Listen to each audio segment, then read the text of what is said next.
Hola, bendiciones. Qué bueno que podamos estar nuevamente en torno de la palabra del Señor. Como es la palabra de Dios, necesitamos que Dios sea obrando en nuestros corazones para recibir ese mensaje. Te invito para que oremos. Señor, nuevamente te damos gracias por darnos la oportunidad de estar reunidos para estudiar tu palabra, para aprender de lo que está escrito en la Biblia, Señor. Gracias porque tu Espíritu Santo obra en los que comunicamos el mensaje y obra en los que lo reciben, Señor. Juntos somos edificados, juntos somos grandemente bendecidos. A ti sea toda la gloria y toda la honra. Gracias porque tú, Señor, te encargarás de que llevemos el contenido de cada mensaje a nuestro corazón y a la vida práctica. Lo creemos en el nombre de Jesús. Amén y amén. Bueno, en esta oportunidad quiero invitarlos a una reflexión. Y para abordarla quiero hacer una pregunta.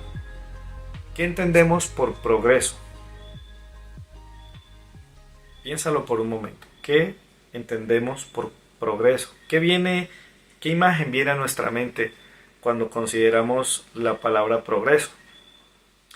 Es probable que en tu mente estén las imágenes de edificaciones grandes, no sé, tal vez un rascacielos, un edificio grande, eh, bienes materiales, qué sé yo.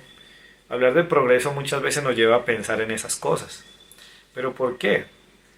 Porque realmente en nuestro entorno somos muy influenciados. El mundo tiene una manera de pensar y de alguna manera ese mensaje está circundándonos. Estamos aprendiendo de lo que se dice en nuestro alrededor. Por alguna razón, creo que muchos de nosotros ahora, en este mismo momento, tenemos que admitir que cuando pensamos en progreso nos imaginamos cosas así. Ahora, la otra cuestión es que por algún motivo casi nunca las ideas de progreso o desarrollo, que es otra posibilidad, incluyen o involucran recursos naturales y a los demás seres vivos. Pensar en progreso o pensar en desarrollo tal vez no lleva en nuestra imaginación pensar en, no sé, en un área verde muy linda, muy bien cuidada, un área protegida, ecológicamente aceptable, sostenible, o tal vez tener una imagen de los animales, de seres vivos, en bienestar. Tal vez nuestra idea de progreso está demasiado reducida a lo que hemos escuchado, lo que hemos aprendido. De alguna manera hemos dejado que nuestros pensamientos se dejen llevar por esta tendencia. Ahora, cuando uno lee el Génesis, entre el capítulo 1 y el capítulo 3, uno se da cuenta que Dios diseñó la creación, ¿sí? Dios la diseña, la trae a la existencia, pero pone al hombre para que esa creación se sostenga, para que progrese, para que avance. Lamentablemente es una tarea que descuidamos y que no hemos hecho. Pero ese no es el enfoque de este mensaje. ¿Cuántos han escuchado durante estos días la expresión vida productiva? Tal vez la has escuchado, ¿verdad? ¿Qué entendemos? ¿Qué viene a tu mente con vida productiva? Es muy seguro, es muy probable que vengan a tu mente las ideas que están a nuestro alrededor. Las aplicaciones más recientes de este término, lo que he escuchado últimamente, nos lleva a pensar en qué, en dinero, en movimiento económico, en trabajo, ¿sí? En flujo económico, en lo comercial. Estos dos ejemplos que he citado nos lleva a pensar que realmente sí somos afectados por el imaginario, por la manera como piensa nuestro alrededor. Es algo casi que colectivo, algo casi generalizado. Y afecta nuestra manera de vivir, nuestra manera de soñar, pensar en progreso o pensar en vida productiva.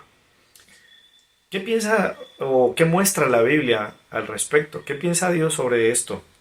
Vamos a tratar de eso el mensaje de hoy. Quiero que los que toman nota, por favor, escriban en su libreta el título de esta predicación o este mensaje, que es La vida productiva, el engaño y la verdad. Y para comenzar, quiero que miremos una cita que está en Lucas 12, versículo 15. Dice la Biblia: y él les dijo, mirad y guardaos de toda avaricia, porque la vida del hombre no consiste en la abundancia de bienes que posee. Vamos a tocar un poquito el asunto del engaño. La vida productiva es un concepto que si no tenemos cuidado nos puede meter en aprietos. Porque la manera como lo hemos recibido es un concepto muy limitado y tiende a ser engañoso. ¿Por qué? Porque la tendencia que rodea este término, este concepto de la vida productiva, casi que es elevado a un estatus de propósito. Es como si la gente creyera que de alguna manera la vida productiva es una meta a lograr, ¿sí? Se convierte a veces en ese objetivo, en esa razón de vivir. La cuestión también, y es otra realidad, es que muchas veces fácilmente se torna en una ambición insaciable, ¿sí? La vida productiva, el tener más, se convierte como en una bestia que nunca se llena y siempre se quiere más, pero al mismo tiempo frustra, ¿sí? Es algo que es una ambición insaciable y frustrante a la vez. El énfasis de la sociedad actual, ¿sí? Bueno, podría decir que desde mucho antes, esa ha sido una realidad, una tendencia, es que si tú quieres ser alguien en la vida tienes que progresar. O puedes enfocarlo de otra manera, tienes que hacer todo lo necesario para ser alguien en la vida, ¿sí? Para posicionarte, para crecer, para progresar. Tiene algo que ver esto que estamos hablando lo uno con lo otro. Y es una trampa que acecha a todos. Hay un riesgo allí. Y es que como se le ha dado tanto énfasis a lo económico, a lo material, casi que se convierte en una meta, en un objetivo a alcanzar. Prácticamente consume la vida de las personas porque quieren llegar a ese nivel, a un nivel alto, a un nivel de prestigio, a un nivel de comodidad, a un nivel de, no sé, de estatus económico, a un estrato mayor. Es curioso, pero este asunto de la vida productiva a veces genera una terminología, una forma de expresarse de la gente que me parece a mí no es muy apropiada, porque a veces a las personas se las cataloga como personas productivas o improductivas. Voy a poner un ejemplo. A veces hay tensiones en los hogares, en las familias, entre hermanos, entre cónyuges. ¿Por qué razón? Porque muchas veces la persona que no devenga un salario para cubrir ciertos gastos es tenida como una persona improductiva y empiezan a generarse las tensiones. Es que yo soy el único que produce o es que yo soy la única que trae el sustento a la casa y eso a veces genera tensiones. Ahí hay un problema y es parte del engaño, porque realmente, aunque hay personas, por ejemplo, hay muchas amas de casa, hoy en día también hay varones que se dedican al cuidado doméstico. Que una persona no devenga un salario no significa que sea improductiva, pero son categorías que se están manejando. La sociedad también tiende a establecer fronteras de acuerdo a cuán productivo es el individuo. Por eso están los estratos sociales, ¿no?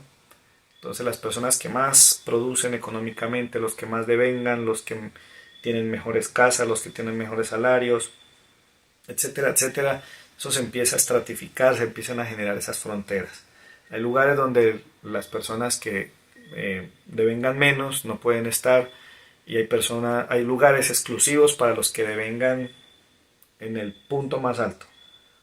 Ahora, la vida productiva también suele relacionarse, como lo decía ahora, a ideas de progreso, pero aún algo más delicado todavía, y son ideas de felicidad. Tal vez algunos recuerdan una película llamada En busca de la felicidad. Eh, es una película que me parece muy bien lograda, me gusta como los actores, toda la trama, pero detrás de todo eso hay una idea, y es que la felicidad solo llega hasta el momento que adquieres ese estatus y esa oportunidad de esa vida productiva en ese nivel que a veces la sociedad exige. Hay un texto, quiero que por favor tengas, si tienes tu Biblia ahí a la mano, 1 Timoteo 6 del 9 al 10. Y vamos a darle una mirada a esto, porque este pasaje habla de la raíz de todos los males. Y la raíz de todos los males está el acecho. Está el acecho tuyo, está el acecho mío, está el acecho de toda la sociedad. Vamos a mirar lo que dice el texto. Primera Timoteo capítulo 6, versículo 9 y 10. Dice lo siguiente: porque los que quieren enriquecerse caen en tentación y lazo, y en muchas codicias necias y dañosas que hunden a los hombres en destrucción y perdición.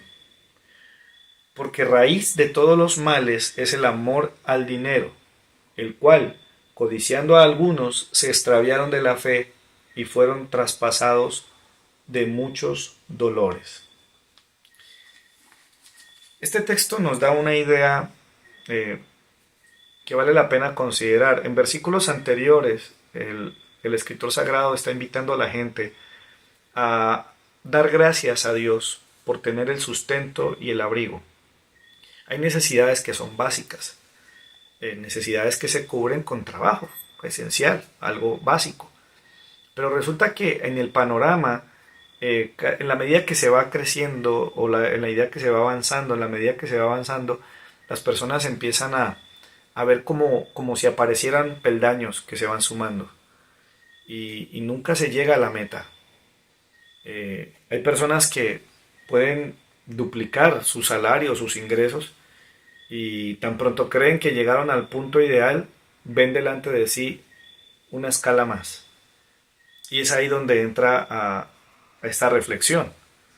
¿Por qué? Porque ya no basta únicamente con suplir las necesidades básicas. Siempre hay algo más. ¿Sí? Por eso el texto dice así: porque los que quieren enriquecerse, los que quieren acumular. En el versículo inicial, el Señor dice es que la vida no consiste en los bienes que posees. Y lo está diciendo en una parábola donde un hombre que tenía un montón de riquezas, tenía una gran cosecha, dice, esta cosecha es lo máximo, pero los graneros no me alcanzan, creo que los voy a derribar para poder construir unos nuevos en los que quepa toda la cosecha y de ahí para arriba me voy a dedicar a descansar. Esa es la tentación. Dice, es tentación y lazo.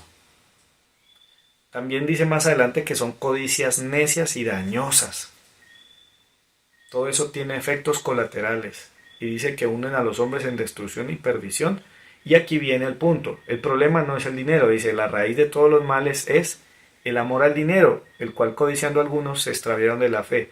Y es curioso porque esta es una exhortación que no está precisamente apuntando hacia afuera del cristianismo, de la gente de la iglesia.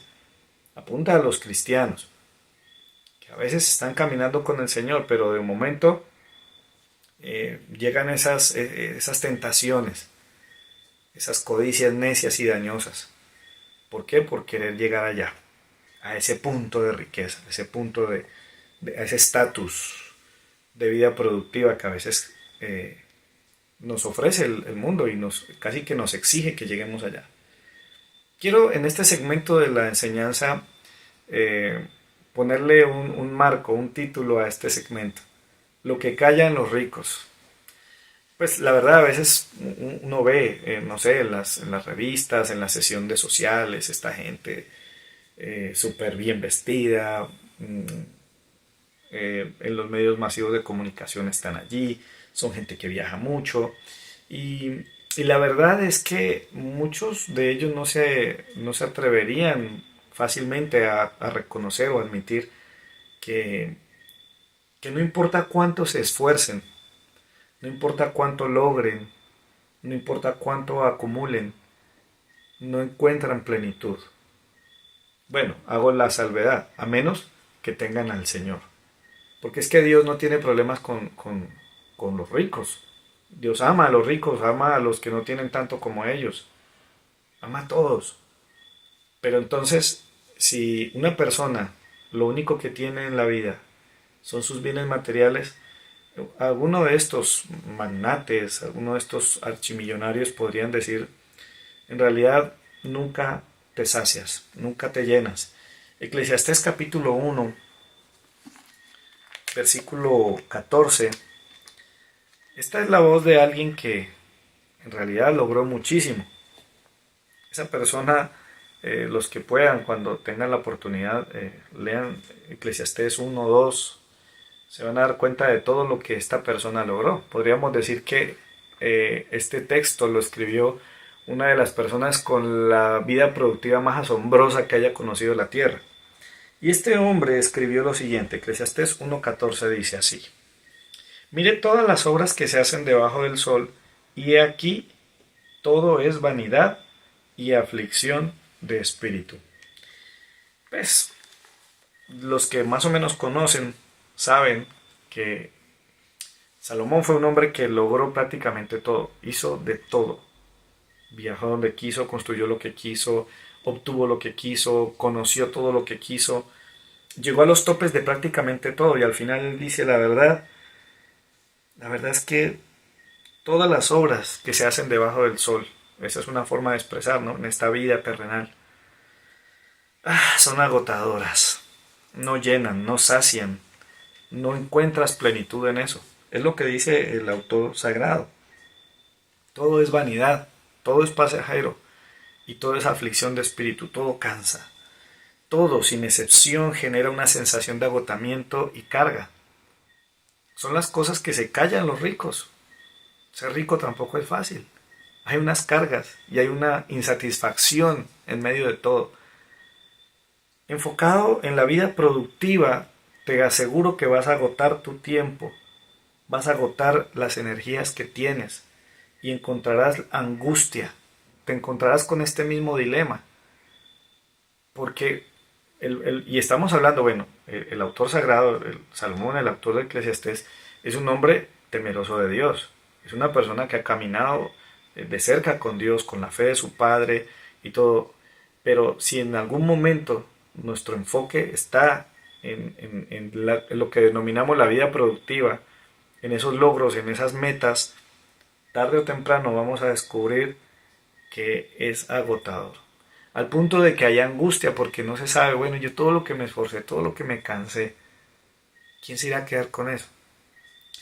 Voy a hacer un pequeño paréntesis. Y ahorita que se está hablando de un concepto, pues la verdad a mí me sorprendió, la famosa hipoteca inversa. Imagínense que yo conozco familias que cumplen X cantidad de años pagando una casa con un crédito hipotecario y hay personas que ya están avanzadas en años y de momento se les da la posibilidad de una figura que a la larga simplemente les va a rendir un dinero mientras viven y después de eso habrá alguien que va a quedar con muy buenas ganancias. Puede ser eso, puede ser un heredero, puede ser una pugna legal entre familiares. Al final, hasta el mismo autor dice, ¿a quién le irá a quedar eso? Todo el producto de mi trabajo, todo lo que me esforcé, lo que me cansé. Al final de la historia, este hombre, este rico, que habla lo que algunos callan, dice la verdad, lo único que te da satisfacción es tener al Señor. Y encontramos en el mismo texto de Eclesiastés, ya al final, en el capítulo 12, dice los versículos 13 y 14, los últimos versículos dicen, el fin de todo el discurso oído es este. O sea, ya después de que él habló de su frustración y su agotamiento, dice, teme a Dios y guarda sus mandamientos porque esto es el todo del hombre. Porque Dios traerá toda obra a juicio juntamente con toda cosa encubierta, sea buena o sea mala. Lo mejor que puedes hacer es tener tu vida enfocada en Dios. ¿Para qué? Para no caer en ese círculo vicioso, en esa trampa, en ese engaño de creer que la vida gira en torno a los bienes que poseemos, a esos grandes logros, a enriquecernos. Miren, parte de lo que los ricos callan es que muchos de ellos han vivido un montón de desilusiones. Hay muchas familias destruidas. En las fotos parecen muy felices, pero están destruidos, deshechos por dentro. Relaciones cortadas, matrimonios rotos. Algunos enferman. Algunos sufren las presiones, las amenazas, las codicias de otros. Porque cuando tú no tienes mucho, pues la gente no codicia mucho de ti, aunque no faltan, ¿no? Los que le quitan a uno al que no tiene nada. Pero claro, cuando alguien tiene mucho, pues ahí están al acecho. Muchos dolores llegan y la mayoría de las veces es demasiado tarde para remediarlos. Hay personas que ya llega un punto en el que como que aterrizan un poquitico y dicen, no, la verdad es que ah, yo todo lo que me maté, todo lo que le dediqué, le entregué mis mejores años a esa empresa y mire, me quedé solo, ya no tengo a nadie a mi alrededor, lo único que tengo es dinero. Esa es mi riqueza y a la vez mi pobreza. No tengo con quién compartirlo, no tengo un sentido de vida. Cuando llega la enfermedad, cuando llega la aflicción, muchas personas que tienen que vivir huyendo, no pueden tener una vida tranquila, porque siempre hay alguien codiciando lo que ellos tienen. Sin embargo, la palabra del Señor nos muestra algo diferente. La verdad de Dios viene a traer bendición a nuestras vidas. Proverbios 10:22, texto precioso de sabiduría del Señor. Dice así la palabra del Señor. Proverbios capítulo 10, versículo 22, dice: La bendición de Jehová es la que enriquece y no añade tristeza con ella. Amén. La bendición del Señor es la que enriquece. Amén. No hay tristeza o aflicción para los que temen al Señor. La verdad de Dios nos lleva a pensar en algo más profundo que simplemente una vida productiva. Es algo que algunos denominamos propósito. El propósito es más profundo, es más significativo. No es tan simple como producir y producir y producir. Como si el asunto fuera cuánto tienes, cuánto vales. Esa fue una frase que yo la escuché muchas veces en mi vida. Y hay mucha gente que lo cree de esa manera. Mire lo que dice Lucas 6. Espero que tengamos nuestra libreta ahí a la mano para poder anotar algunos versículos. Lucas 6:45 dice lo siguiente: El hombre bueno del buen tesoro de su corazón saca lo bueno, y el hombre malo del mal tesoro de su corazón saca lo malo, porque de la abundancia del corazón habla la boca. El enfoque de la vida productiva a la manera, digamos, común, como la sociedad actual, la cultura actual lo muestra, eh, finalmente son tesoros externos. Hay un vacío en el corazón, codicias, envidias, competitividad, pero de una forma desleal, eh, con avaricia. Pero lo que Dios plantea es algo diferente.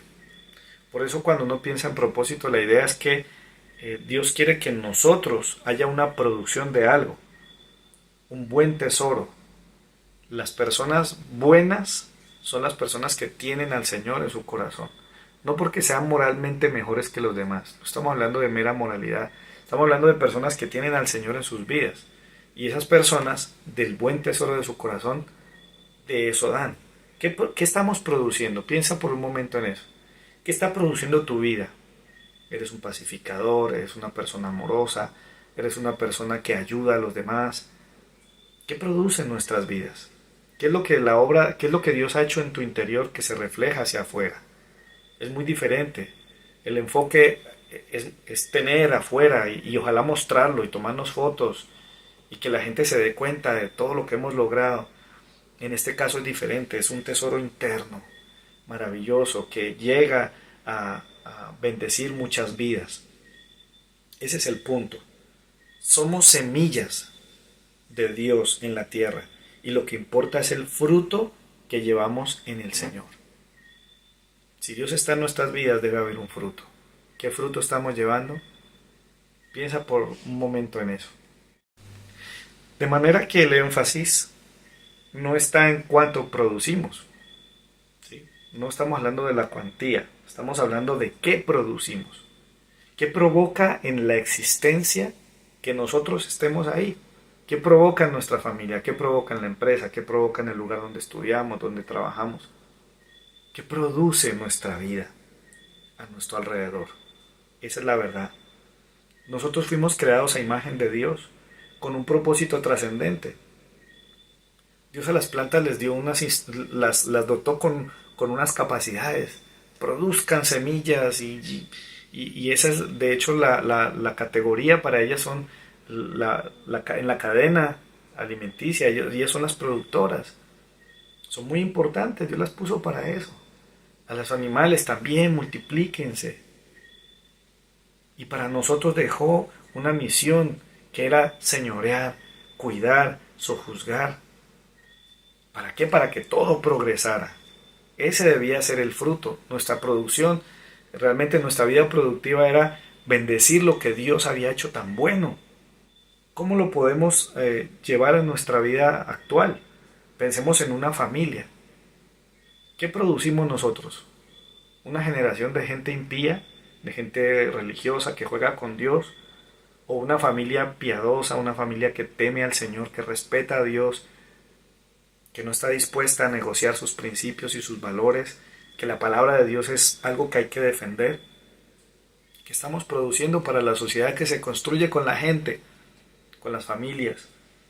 ¿Qué hombres estamos dejando a nuestra sociedad? ¿Qué mujeres estamos dejando a nuestra sociedad?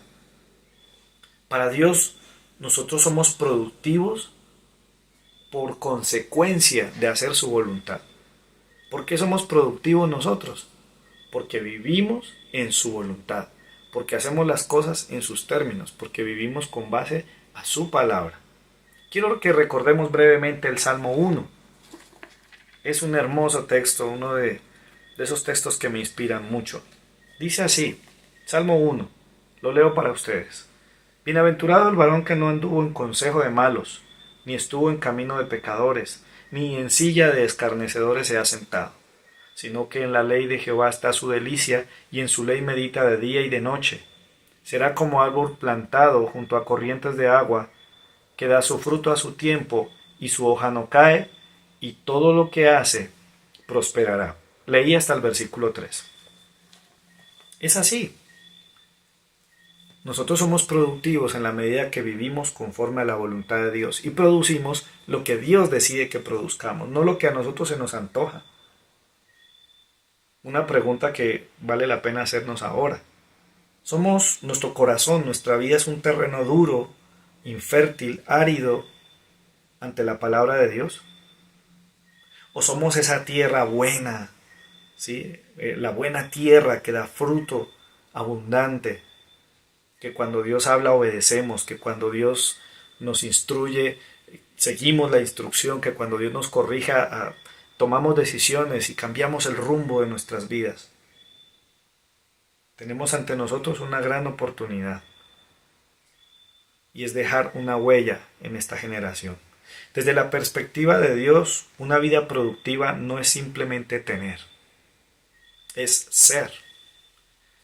Por eso vale la pena pegarnos más de Dios. Por eso es importante buscar esa intimidad con el Señor, sacar tiempos con Dios, edificar nuestras familias en su palabra, ministrar, orar, ser luz a nuestro alrededor, el Evangelio de Cristo, que traiga bendición a la gente que amamos.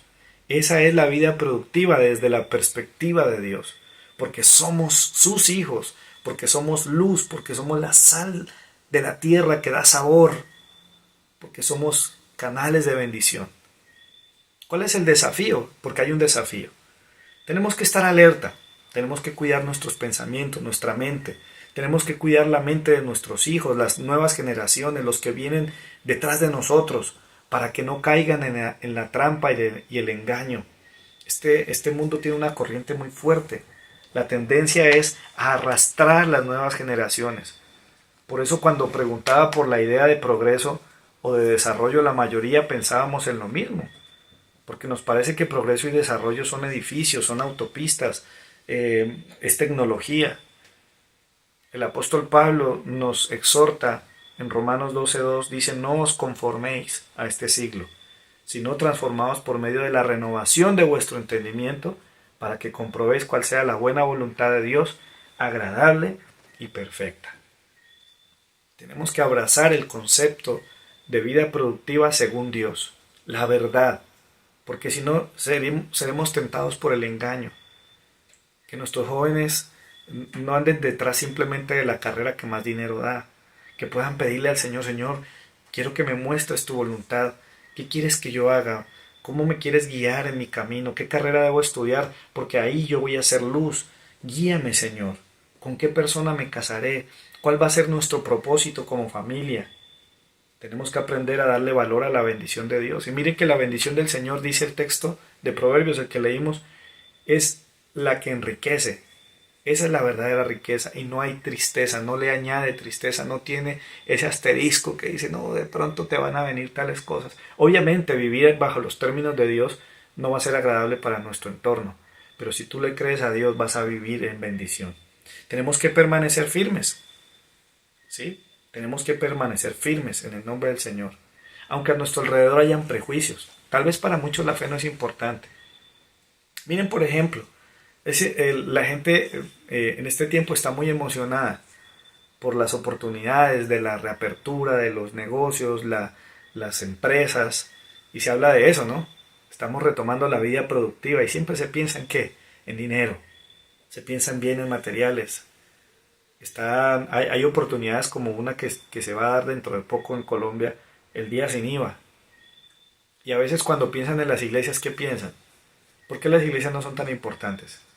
Porque dicen algunos, es que ellos no pagan impuestos, es que ellos no generan empleos.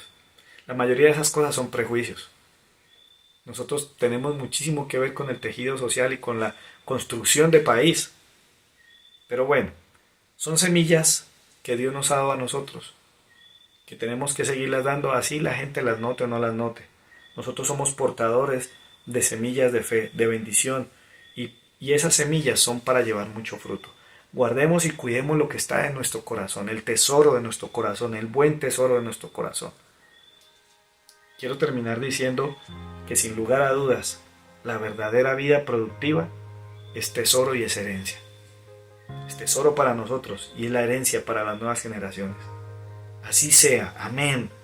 Tengamos mucho o poco. La Biblia no riñe con tener posesiones. El problema es cuando nuestro énfasis, nuestro enfoque está en eso. Voy a leer este último pasaje y oramos. Mateo 6, 19 al 21. Dice, no os hagáis tesoros en la tierra, donde la polilla y el orín corrompen, y donde ladrones minan y hurtan, sino haceos tesoros en el cielo, donde ni la polilla ni el orín corrompen, y donde los ladrones no minan ni hurtan.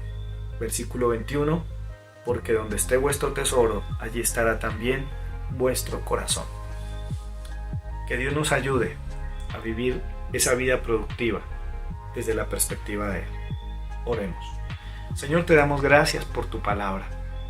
Bendito Dios, te pedimos perdón si de alguna manera nos hemos dejado enseñar, adoctrinar por la corriente del mundo actual, la cultura de este mundo, pensando que progreso es edificios, es tecnología.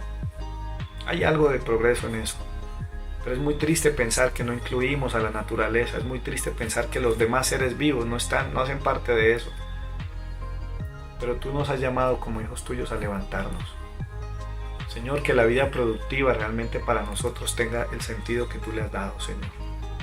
Gracias porque tu bendición es la que enriquece y no añade tristeza con ella. Que el día que nosotros nos vayamos dejemos una gran cosecha. Que podamos, Señor, ser semillas tuyas, dejar familias de bendición. Que nuestra vida valga la pena, Señor. Que haya tenido sentido los años que habitamos en este mundo para hacer bendición, para hacer tu voluntad, para hacer esos árboles plantados que llevan fruto y que esa hoja no cae, que no se marchita, Señor. Gracias por cada persona que está recibiendo esta palabra. Permite que todos nosotros podamos cambiar nuestra manera de pensar, que no nos conformemos a la corriente de este mundo, así menosprecien la fe, así menosprecien el sentido de la vida que nosotros tenemos. Que podamos seguir haciéndolo todo para ti. Hay una recompensa que tú tienes y eres tú, Señor, es tu amor, es abrazarte y saber que hicimos lo mejor aquí en la tierra. Que podamos decir como el predicador, definitivamente lo mejor es respetarte a ti y guardar tus mandamientos. Esa es la vida productiva que queremos vivir. Oramos en el nombre de Jesús. Amén y amén.